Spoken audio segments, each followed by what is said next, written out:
Hello दोस्तों, स्वागत है आप सभी लोगों का एक बार पुनः स्टडी पॉइंट में। तो दोस्तों, आज आपके लिए मैं पहली क्लास यहाँ पर लेकर आया हूँ और पूरे 15 दिन तक ये क्लासेस चलने वाली हैं पटवारी एग्ज़ाम तक के लिए। तो 15 दिन में हम पूरा सिलेबस कंप्लीट करने की कोशिश करेंगे और जहाँ से भी इम्पोर्टेंट टॉपिक मुझे लगेगा मैं वो सारे इम्पोर्टेंट टॉपिक आप सब लोगों का यहाँ पर क्लियर करूँगा। तो बने रहे स्टडी पॉइंट के साथ। तो शुरू करते हैं। ये पहली वीडियो है और हम करंट अफेयर से शुरू कर रहे हैं और मुझे लगता है कि ये सबसे महत्वपूर्ण वीडियो आप सभी लोगों के लिए होगी, क्योंकि इस वीडियो में लगभग जितने भी यूके पीएससी के द्वारा पेपर कंडक्ट कराए गए हैं अभी तक 25-30 पेपर, उनमें जितने भी करंट अफेयर के क्वेश्चन पूछे गए थे तो उनको वर्तमान से कोरिलेट करते हुए मैंने यहाँ पर ये वीडियो बनाई है। तो इस वीडियो में हम पूरे करंट अफेयर को टारगेट करने की कोशिश करेंगे। तो शुरू करते हैं ज़्यादा देर न करते हुए। तो पहला यहाँ पर पॉइंट है कि 2022 का नोबेल शांति पुरस्कार, ठीक है, तो ये कितने लोगों को मिला है। ठीक है, तो यहाँ पर ये एक व्यक्ति को मिला है और 2 संस्थाओं को मिला है। ठीक है, तो कुल मिलाकर के 3 जगह ये नोबेल प्राइज़ गया है, 2 संस्थाएं हैं और एक व्यक्ति है। जो व्यक्ति हैं उनका नाम है ब्लावत्स्की। ठीक है, और ये बेलारूस की हैं, बॉसे ब्लावत्स्की और बॉसे बेलारूस। ठीक है, LS ब्लावत्स्की। ठीक है, ये बेलारूस की हैं। लेकिन जो 2 संस्थाएं हैं, तो दोस्तों यहाँ पर थोड़ा इनको करेक्ट करना, ये PDF थोड़ा गलत है।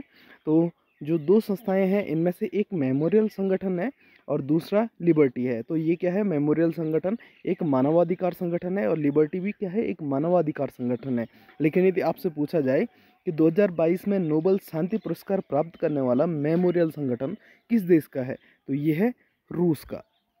मेमोरियल जो संगठन है ये रूस का है।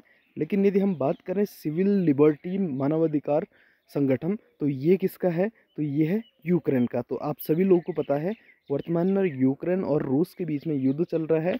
तो इसी युद्ध के मद्देनज़र, यानी कि इस युद्ध के असर को कम करने के लिए या इस युद्ध को रोकने के लिए एक प्रयास यहाँ पर था। तो इसके द्वारा यहाँ पर मेमोरियल संगठन और सिविल लिबर्टी को यहाँ पर नोबेल शांति पुरस्कार दिया गया और एक व्यक्ति को दिया गया जो कि बेलारूस के हैं। तो दूसरे पॉइंट की ओर चलते हैं। दूसरा पॉइंट है, किस भारतीय डॉक्यूमेंट्री को ऑस्कर 2022 के लिए नामित किया गया, तो ये था writing with fire. Writing with fire. आगे बढ़ते हैं। किस भारतीय राज्य ने जनवरी 2022 में छात्र स्टार्टअप व नवाचार नीति SSIP 2.0 की शुरुआत की, तो ये है गुजरात। तो इतने पॉइंट यहाँ पे आपको याद रख लेना है। आगे बढ़ते हैं।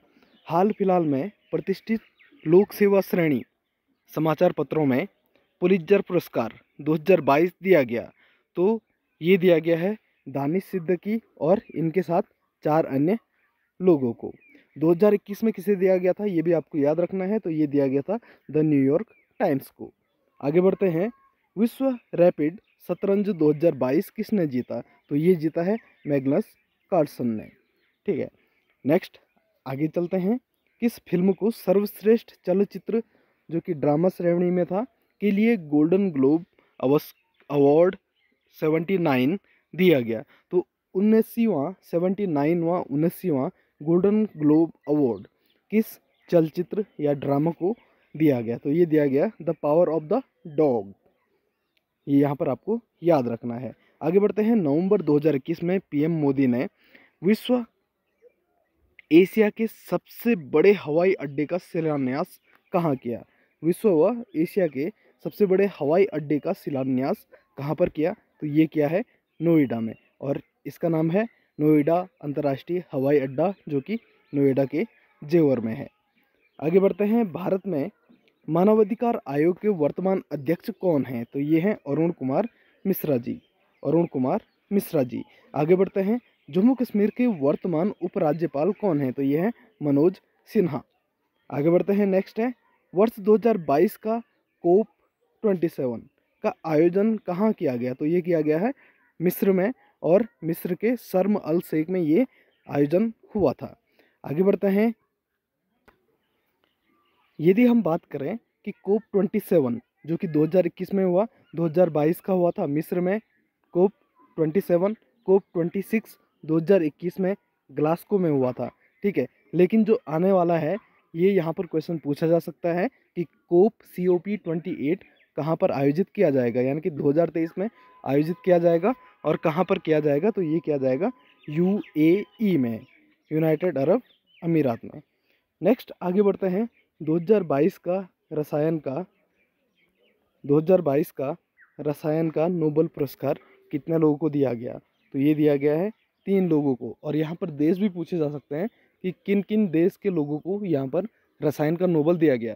तो 2 लोग थे USA के और एक थे डेनमार्क के। और यहाँ से जो सबसे इम्पोर्टेंट क्वेश्चन है, पहले हम इनके नाम की चर्चा कर लेते हैं, फिर यहाँ से जो इम्पोर्टेंट क्वेश्चन है उसके बारे में पढ़ लेते हैं। तो पहला था 2022 का रसायन शास्त्र का नोबेल, तो ये मिला था कैरोलिना बर्टोजी जो कि USA के हैं। इनके साथ ही बेरी शार्पलेस, ये भी क्या है, USA के हैं। और मार्टिन मंडले, ये डेनमार्क के हैं। लेकिन यहाँ से जो क्वेश्चन आ सकता है तो ये है बेरी शार्पलेस। और यहाँ से आ सकता है कि रसायन के क्षेत्र में निम्न में से किसको 2 बार का नोबेल पुरस्कार दिया गया, तो ये दिया गया है बेरी शार्पलेस को। तो ये बहुत शार्प हैं, इस तरीके से आपको याद रखना है, ये शार्प हैं, इसलिए इनको 2 बार का नोबेल यहाँ पर दिया गया है। तो ये USA के हैं। तो 2001 में, इससे पहले इनको रसायन शास्त्र में यानी कि केमिस्ट्री में नोबेल मिला था। और अब 2022 में भी इनको नोबेल प्राइज़ मिला है। आगे बढ़ते हैं। 17वां प्रवासी भारतीय दिवस की थीम क्या थी, तो ये थी डाइस्पोरा। आगे बढ़ते हैं। दिल्ली के वर्तमान उपराज्यपाल कौन है, तो ये हैं विनय कुमार सक्सेना जी। नेक्स्ट क्वेश्चन है फिक्की के नए अध्यक्ष कौन हैं, तो ये हैं सुब्रकांत पांडा। नेक्स्ट आगे बढ़ते हैं। 108वें भारतीय विज्ञान कांग्रेस का आयोजन 2022 में कहाँ किया गया।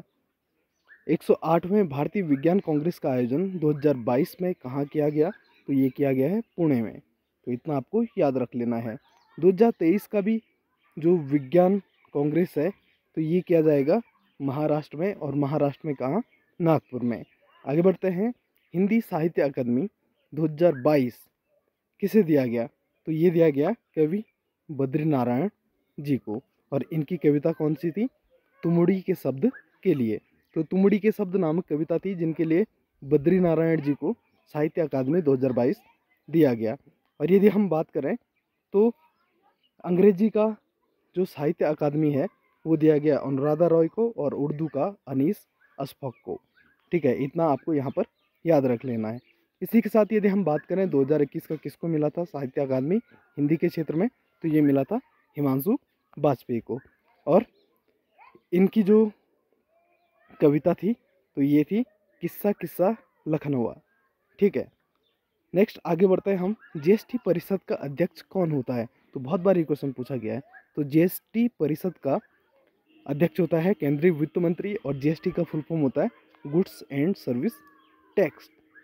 और वर्तमान अध्यक्ष जो है वो है निर्मला सीतारमण। या हम बात करें वर्तमान वित्त मंत्री कौन है, तो ये है निर्मला सीतारमण जी। आगे बढ़ते हैं। नीति आयोग के सतत लक्ष्य सूचकांक SDG 2022 में कौन सा राज्य प्रथम स्थान पर है, तो ये है केरल। ये है केरल। और 2021 में कौन था, तो 2021 में भी केरल प्रथम स्थान पे था नीति आयोग के सतत लक्ष्य सूचकांक में, SDG में। ठीक है, नेक्स्ट हम बात करते हैं दुनिया का सबसे बड़ा सिनेमा घर कहाँ पर है। तो बहुत ही इंपॉर्टेंट ये क्वेश्चन है, और ये है लद्दाख में, जो कि 2021 में बना था। आगे बात करते हैं। वर्ष 2022-23 का जो फसल वर्ष है, फसल वर्ष 2022-23 के लिए भारत में राष्ट्रीय स्तर पर खाद्यान्न उत्पादन लक्ष्य रखा है। तो ये है 328 मिलियन टन। 328 million ton. और इससे पहले ये क्या था, 301 मिलियन टन। यानी कि 2021-22 में ये 301 मिलियन टन था, लेकिन 2022-23 में ये क्या हो गया, 328 मिलियन टन। आगे चलते हैं। अब हम बात करते हैं UNDP की मानव विकास सूचकांक रिपोर्ट 2022 में भारत का स्थान कौन सा था, तो ये था 132वां, 132। ठीक है, UNDP का फुल फॉर्म होता है यूनाइटेड नेशन डेवलपमेंट प्रोग्राम। और HDI का होता है ह्यूमन डेवलपमेंट इंडेक्स। ठीक है, तो इसमें आगे बढ़ते हैं। HDI सूचकांक यदि पूछा जाए कि कितने सालों में जारी होता है, ये भी क्वेश्चन पूछा जा चुका है। तो ये प्रत्येक 2 साल में ये जारी होता है। और भारत की HDI वैल्यू वर्तमान में थी 0.633 और भारत इसमें आता है मध्यम श्रेणी में। ठीक है, इतना आपको यहाँ से याद रख लेना है। नेक्स्ट है विश्व बौद्धिक संपदा संगठन द्वारा लॉन्च किए गए ग्लोबल इनोवेशन इंडेक्स 2022 में भारत की रैंक क्या थी? तो ये थी 40वीं रैंक। यदि हम बात करें अंतर्राष्ट्रीय बौद्धिक संपदा सूचकांक में भारत का स्थान कौन सा है? तो ये है 43वां। आगे बढ़ते हैं FSSAI यानी कि FSSAI के चौथे राज्य खाद्य सुरक्षा सूचकांक में शीर्ष स्थान किसका था? तो ये था तमिलनाडु का। यदि हम बात करें 2021 में किसका था? तो ये था गुजरात का। तो 2022 में तमिलनाडु का और 2021 में गुजरात का। आगे बढ़ते हैं FSSAI जिसका फुल फॉर्म होता है food safety and standard authority of India, Hindi में भारतीय खाद्य सुरक्षा एवं मानक प्राधिकरण। आगे बढ़ते हैं इकोनॉमिस्ट इंटेलिजेंट यूनिट यानी कि EIU द्वारा जारी सुरक्षित किए गए शहरों की सुरक्षित सूची में 2022 में किस शहर को दुनिया का सबसे सुरक्षित शहर घोषित किया गया? तो पहले स्थान पर है टोक्यो और दूसरा है सिंगापुर। तो दुनिया का यदि बात करें सबसे सुरक्षित शहर कौन सा है? तो ये है टोक्यो और उसके बाद नंबर आता है सिंगापुर का। 2021 में जो सबसे सुरक्षित शहर था ये था कोपनहेगन और ये किसकी राजधानी है? डेनमार्क की।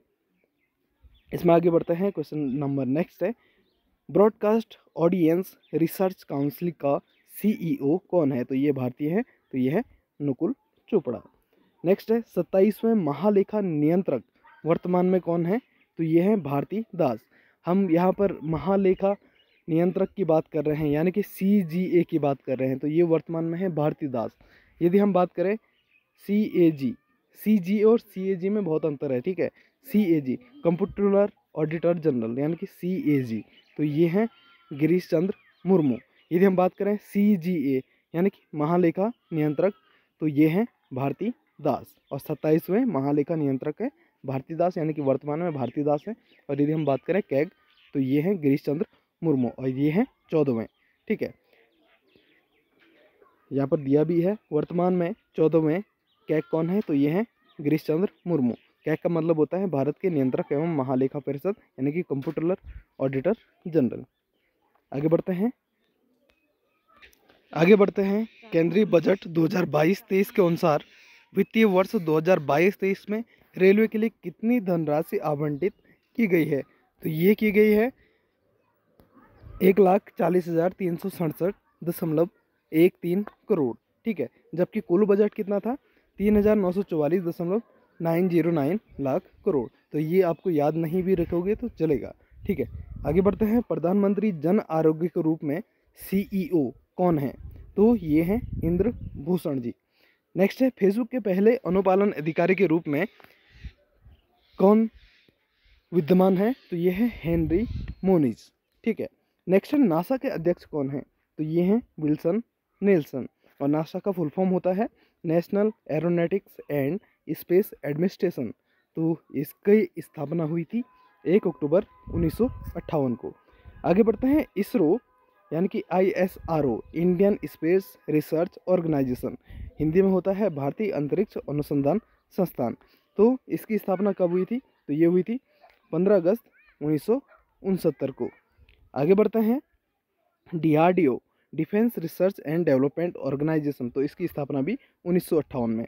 तो यहाँ से आपको याद रखना है इसरो की स्थापना 1969, लेकिन जो नासा और DRDO है दोनों की स्थापना 1958 में होती है। इस तरीके से आपको याद रखना है।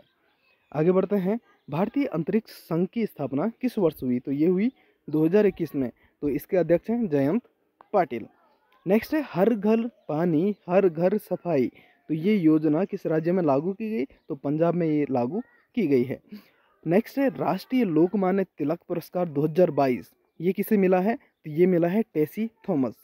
ठीक है, और इन्हीं को कहा जाता है मिसाइल वुमेन। यदि आपसे क्वेश्चन पूछा जाए मिसाइल वुमेन किसे कहा जाता है, तो ये किया जाता है, ये कहा जाता है टेसी थॉमस को। और 2022 का लोकमान्य तिलक पुरस्कार भी टेसी थॉमस को मिला है। लेकिन यदि हम बात करें 2021 का लोकमान्य तिलक पुरस्कार किसे मिला, तो ये मिला है साइरस पूनावाला को। आगे बढ़ते हैं, भारत की 15वें वित्त आयोग के अध्यक्ष कौन है? तो ये है NK सिंह। इसमें आगे बढ़ते हैं, व्यवसाय करने में आसानी पर विश्व बैंक की वार्षिक रिपोर्ट 2022 में भारत की रैंक कितनी थी? तो ये थी 63। आगे बढ़ते हैं, आर्थिक सर्वेक्षण 2022-23 के अनुसार 2022-23 में भारत के सकल घरेलू उत्पाद यानी कि GDP में कृषि का हिस्सा था, तो ये था 18.8%। तो ये बहुत ही इंपॉर्टेंट क्वेश्चन आपके लिए है। तो 18.8% आपको यहाँ से याद रखना है। आगे बढ़ते हैं नेक्स्ट क्वेश्चन की तरफ। बहुत ही इंपॉर्टेंट क्वेश्चन है, भारत के केंद्रीय बजट 2022-23 में राजकोषीय घाटा कितना अनुमानित किया गया? तो ये किया गया 6.4%। तो आपको याद रखना है, भारत के केंद्रीय बजट 2022-23 में राजकोषीय घाटा कितना था? तो ये था 6.4%। आगे बढ़ते हैं, राष्ट्रीय पादप जीनोम अनुसंधान संस्थान कहाँ स्थित है? तो ये है नई दिल्ली में। नेक्स्ट है, भारत का वर्तमान में सबसे बड़ा वस्तु निर्यात देश है? तो ये है USA। और ये क्वेश्चन रिपीट भी किया गया, ये PDF जबकि पुरानी है लेकिन ये क्वेश्चन रिपीट किया गया है पुलिस के एग्जाम में। तो ये है USA। ठीक है, आगे बढ़ते हैं, 2025 का ओलंपिक कमेटी का अध्यक्ष कौन है? तो ये है थॉमस वाच। आगे बढ़ते हैं, माध्यमिक शिक्षा आयोग के वर्तमान अध्यक्ष कौन है? तो ये है राजेश कुमार चतुर्वेदी। आगे बढ़ते हैं, दादा साहेब फाल्के पुरस्कार 2022 किसको मिला? तो ये मिला था आशा पारेख को। तो ये क्वेश्चन आपको याद रख लेना है। ऑस्कर 2022 के लिए भारतीय प्रविष्टि हेतु किस फिल्म को नामांकित किया गया? ठीक है, तो ये किया गया है कुथंगल को। ठीक है, और ये है तमिल भाषा की फिल्म। आगे बढ़ते हैं, 2022 AFC एशियन फुटबॉल कप का आयोजन कहाँ पर किया गया? तो ये किया गया है UAE यानी कि संयुक्त अरब अमीरात। और एशियन फुटबॉल कप 2022 किसने जीता? चीन ने। आगे बढ़ते हैं, 2020-21 का ओलंपिक खेल कहाँ पर आयोजित किया गया था? तो ये टोक्यो जापान में आयोजित किया गया था। लेकिन बात करें 2024 का ग्रीष्मकालीन ओलंपिक खेल कहाँ पर आयोजित किया जाएगा? तो ये किया जाएगा पेरिस यानी कि फ्रांस में। आगे बढ़ते हैं, किसे यूनिसेफ द्वारा भारत की सबसे पहली यूथ एम्बेसडर बनाया गया? तो ये बनाया गया है हिमा दास को, जो कि बहुत महत्वपूर्ण क्वेश्चन आपके लिए है। नेक्स्ट है, ग्लोबल सोलर काउंसिल का पहला वर्तमान अध्यक्ष? तो यह है प्रणव R मेहता। नेक्स्ट है, इंटरनेशनल सोलर अलायंस के महानिदेशक कौन है? तो ये हैं अजय माथुर जी। आगे बढ़ते हैं, भारतीय पैनोरमा फिल्म उत्सव का आयोजन 2022 कहाँ पर किया गया? तो ये किया गया है गोवा में। ठीक है, तो ये था 53वां फिल्म उत्सव। आगे बढ़ते हैं, 2023 के गणतंत्र दिवस परेड समारोह में मुख्य अतिथि कौन थे? तो ये थे मिस्र के राष्ट्रपति अब्देल फतेह अल सीसी। ठीक है, तो ये 2023 में गणतंत्र दिवस परेड में मुख्य अतिथि होंगे। ठीक है, तो ये हैं अब्दुल फतेह अल सीसी यानी कि ये मिस्र के राष्ट्रपति हैं। और ये क्वेश्चन आने वाला है पेपरों में क्योंकि करंट अफेयर का क्वेश्चन है और वर्तमान में 26 जनवरी को ये मुख्य अतिथि होंगे। आगे बढ़ते हैं, 2022 के भारत के जिम्नास्टिक का अध्यक्ष कौन था? तो ये थे सुधीर मित्तल। आगे बढ़ते हैं, नेक्स्ट है, पुरुष सिंगल विंबलडन 2022 का विजेता? तो ये थे नोवाक जोकोविच। नेक्स्ट है, टूर डी फ्रांस 2022 का विजेता? तो ये थे एनिमेक वेन बुलेटन जो कि थी महिला, और पुरुष वर्ग में जॉन्स बिन गेटगार्ड। ठीक है, आगे बढ़ते हैं, ICC 2019 का विजेता यानी कि वनडे इंटरनेशनल का विजेता कौन था? तो ये था इंग्लैंड। और 2023 में कहाँ पर आयोजित किया जाएगा? तो ये भारत में आयोजित होने वाला है। 2022 में भारत का सर्वाधिक प्रदूषित जिला कौन था? तो ये था गाजियाबाद जो कि यूपी में है। और दूसरे नंबर पर बिहार का कटिहार जिला। नेक्स्ट आगे बढ़ते हैं, मिस दीवा 2022 का खिताब किसने जीता? तो ये जीता दिविता रॉय ने। आगे बढ़ते हैं, नीति आयोग का मुख्य कार्यकारी अधिकारी यानी कि CEO कौन है? तो ये है परमेश्वरन अय्यर। तो ये भी बहुत महत्वपूर्ण क्वेश्चन है और बार बार ये क्वेश्चन रिपीट हो रहा है। आगे बढ़ते हैं, 2022 का ICC महिला विजेता कौन था? तो ये थी ऑस्ट्रेलिया की टीम और इसका आयोजन न्यूजीलैंड में किया गया था।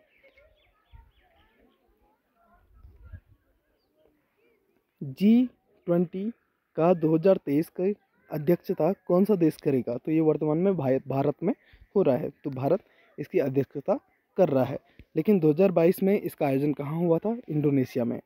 आगे बढ़ते हैं, यूके राज्य के वर्ष 2022-23 में स्कूली शिक्षा को धनराशि, तो ये बजट में कितना किया गया था स्कूली शिक्षा के लिए? तो 3515 करोड़, ठीक है, और जिसमें शामिल है शिक्षा, खेल, कला, संस्कृति। आगे बढ़ते हैं, सरकारी सेकेंडरी स्कूल के लिए तो यहाँ पर बजट था 3515 करोड़, 3515 करोड़, ठीक है, ये भी सेम है। समग्र शिक्षा अभियान के लिए 1247 करोड़, तो इतना आप याद नहीं भी रखोगे तो चलेगा। आगे बढ़ते हैं, 2022 में खेल रत्न मेजर ध्यानचंद पुरस्कार किसे दिया गया? तो ये शरद कमल अचंता, जो कि टेबल टेनिस से संबंधित हैं, तो ये यहाँ पर आपके लिए इम्पोर्टेंट क्वेश्चन है।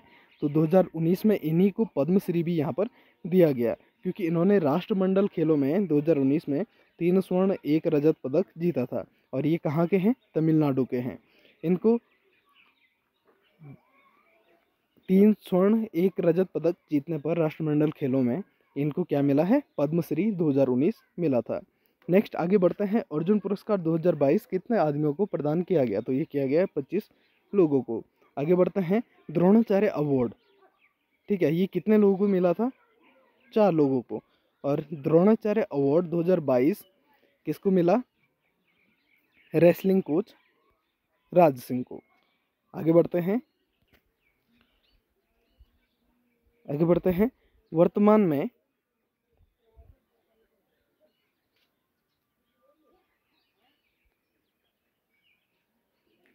वर्तमान में लोकसभा अध्यक्ष कौन है? तो ये है ओम बिरला, ठीक है। यदि हम बात करें बजट 2022-23 में भारत का वित्तीय घाटा कितना था? 3.52%। हम यहाँ पर राजकोषीय घाटा की बात नहीं कर रहे हैं, हम यहाँ पर वित्तीय घाटे की बात कर रहे हैं, जो कि 3.52% है। नेक्स्ट है, 2022 का राजीव गांधी सद्भावना अवार्ड किसे दिया गया? तो ये दिया गया DR मेहता को, और ये कब प्रदान किया गया? 20 अगस्त को, यानी कि राजीव गांधी के जन्म दिवस पर। आगे बढ़ते हैं, 2022 में थॉमस कप किसने जीता? तो ये जीता भारत ने, और ये कहाँ आयोजित हुआ था?